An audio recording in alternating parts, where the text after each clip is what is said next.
केवल बिहार की बात क्या करें भाऊ, किसी भी प्रदेश में अब कांग्रेस का कोई ऐसा वेल नोन चेहरा बचा ही नहीं है। एक एक करके सभी तो खत्म कर दिए। और इसीलिए राज्यों से कांग्रेस की हालत आज ये है। कल मैं एक प्रोग्राम कर रहा था जिसमें मैंने बताया था कि तमिलनाडु में छठे दशक के बाद कांग्रेस का कोई मुख्यमंत्री नहीं, कोई सरकार नहीं। 67। बंगाल में 77 के बाद सिद्धार्थ शंकर रे शायद आखिरी मुख्यमंत्री थे। उसके बाद बंगाल में कोई मुख्यमंत्री नहीं। आप अगर उत्तर प्रदेश आ जाएं, 89, नारायण दत्त तिवारी के बाद कोई मुख्यमंत्री नहीं। इसी तरीके से बिहार में जगन्नाथ मिश्रा 90 तक थे, कोई मुख्यमंत्री नहीं। उड़ीसा में सन 2000 के बाद कोई मुख्यमंत्री नहीं। गुजरात में तो और भी ज्यादा पुराना मामला। तो इनका जो है अलग अलग राज्यों में सारी लीडरशिप ही खत्म कर दी गई है। हाँ बिल्कुल। सबसे पहले मैं एक आपके दर्शक है उनके लिए एक माफी मांगना चाहूंगा। लास्ट टाइम मैंने गीदड़ शब्द का इस्तेमाल किया था, क्योंकि मराठी में उसको गिधाड़ बोलते हैं, हिंदी में उसको गिद्ध बोलते हैं। ये मुझे मालूम नहीं था। जो आपको भी लोगों ने कमेंट में लिखा है, आपको भाव को सुधारना चाहिए था, तो उसके लिए मैं माफी चाहता हूँ, क्योंकि मुझे वो शब्द मालूम नहीं था। लोगों ने कमेंट में लिखा है तो मैं उनकी माफी मांगता हूँ। और दूसरी बात है, जो अलग अलग राज्यों में जो लीडरशिप खड़ी भी होती है, तो उसका भी कद छोटा करना या उसको खत्म करना। अब देखो, 10 साल के बाद पंजाब में अमरिंदर सिंह ने मेजोरिटी लाकर दिखाई थी, तो उसको सताने के लिए नवजोत सिद्धू को लाया गया जी। और फिर थक कर यानी परेशान होकर अमरिंदर सिंह ने इस्तीफा दे दिया। वो चरणजीत चन्नी को मुख्यमंत्री बना डाला। आज उसका नाम तक कहीं नहीं आता। वो लोकसभा में चुनकर आए, लेकिन वो यानी पूरा पंजाब का नेता भी नहीं बन पाया। एक अच्छा नेता था अमरिंदर सिंह, उसको आपने खत्म कर दिया। हरियाणा में भूपिंदर सिंह का हुड्डा करप्ट हो कैसे भी हो, लेकिन है ना, तो उसके पीछे वो सुरजेवाला को या शैलजा को लगा रखा है। कर्नाटक में सिद्धरामैया और डीके शिव कुमार, उनका झगड़ा लगाया हुआ है। तो ये जब बातें देखते हैं, या हिमाचल में शायद जो पुराने मुख्यमंत्री की पत्नी और कोई नया मुख्यमंत्री सुक्खू, उनके साथ झगड़ा चल रहा है। बिल्कुल। अभी देखो, एक साल हो गया, हरियाणा में कांग्रेस पार्टी के कुछ 40 से ज्यादा एमएलए हैं। अभी तक एक साल के बावजूद हरियाणा विधानसभा में कांग्रेस का लीडर ऑफ अपोजिशन तय नहीं हुआ है। हाँ, 37 एमएलए आए थे। हाँ, जो कुछ है, लेकिन है ना। अब तो इमीडिएटली लोकसभा के बाद हो गए, तो वहां क्यों नहीं है? किसने रोक रखा है? एमएलए को बोलो तुम अपना अपना चुन लो, काम खत्म। नहीं, हम बताएंगे। और आप कभी बताएंगे? विधानसभा विसर्जित हो जाएगी, अगले चुनाव के बाद बताएंगे। तो ये जो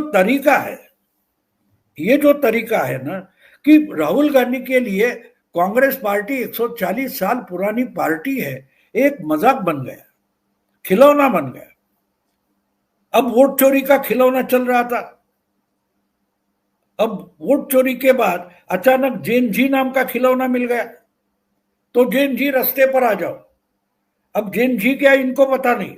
हाँ, लेकिन वहां का प्राइम मिनिस्टर हटाया गया, बांग्लादेश का हटाया गया, तख्ता पलट हो गया, फिलीपींस में हो गया। लेकिन क्यों हुआ भाई? उसके खिलाफ लोगों की तकरार क्या थी, कंप्लेंट क्या थी, लोगों का गुस्सा किस पर था? तो वहां के जो राहुल गांधी है उन पर गुस्सा था। बिल्कुल। वहां के मोदी पर गुस्सा नहीं था लोगों का, वहां की बीजेपी उस पर गुस्सा नहीं था। एक ही घर से, एक ही परिवार से जब राजनेता बनते उस पर गुस्सा था। वो गोटाबाया राजपक्ष श्रीलंका का, उसके खिलाफ गुस्सा था ना, उसको भगा दिया था ना। तो वही क्या प्रेसिडेंट बनेगा, उसका भाई प्राइम मिनिस्टर बनेगा, ये जो मामला था, उसके खिलाफ लोग गुस्सा होकर रास्ते पर उतरे थे। और दूसरी बात ये थी कि लोगों की हालत इतनी बुरी हो गई थी कि जिंदा रहना मुश्किल है, खाने की पीने के हालत हो गई बुरी, जो आहिस्ते आहिस्ते पाकिस्तान उसी तरफ दौड़ रहा है। पाकिस्तान अब पाकिस्तान को अपने ही खैबर पख्तूनख्वा में अपने ही गांव पर सॉरी अपने ही गांव पर एयर स्ट्राइक करना पड़ रहा है। यहां सोशल मीडिया बंद कर दिया था नेपाल में, यहां तो बमबारी चल रही है। तो ऐसी कोई बात क्या भारत में कहीं भी हमको दिखाई दे रही है? बिल्कुल नहीं है, बिल्कुल नहीं है। आपकी मां ने अन्न सुरक्षा कानून पारित किया था, इंप्लीमेंट किसने किया? 2012-13 में आपने अन्न सुरक्षा कानून पारित किया था, 2019 के बाद मोदी ने वो इंप्लीमेंट किया। जिनके पास पैसा नहीं है, कोरोना में घर में कमाई नहीं हो रही है, तो 5 साल फ्री राशन दिया लोगों को, और उसके खिलाफ लोग उठेंगे। और जब जेएनजी हुआ था तो जेएनजी आपके दरवाजे पर आए थे, उसको 13 साल हो गए। 2012 निर्भया कांड याद करो। बिल्कुल। निर्भया कांड के वक्त कांग्रेस की ही स्टूडेंट विंग के लोग राहुल गांधी के घर पर गए थे, उनको पुलिस ने पीट पीट कर भगाया था। तो किस जेएनजी की बात कर रहे हैं?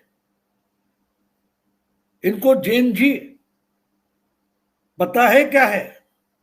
वो भी पता नहीं, बस एक शब्द मिल गया, चलो इसका इस्तेमाल करो। वो देखो वहां हो रहा है, तुम्हारे यहां आएगा, तुमको मारेगा, हमको क्यों मारेगा? पहले 10 जनपद जाएगा, फिर आपके घर में आएगा, फिर बारामती जाएगा, क्योंकि ये परिवारवाद के खिलाफ का गुस्सा है।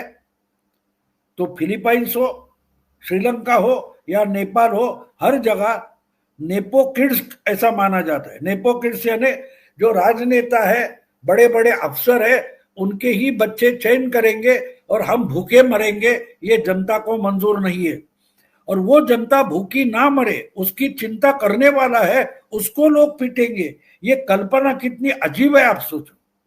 बिल्कुल। जो खिला रहा है उसको मारेंगे, ये कहां से दिमाग में आता है, मेरी समझ में नहीं आता।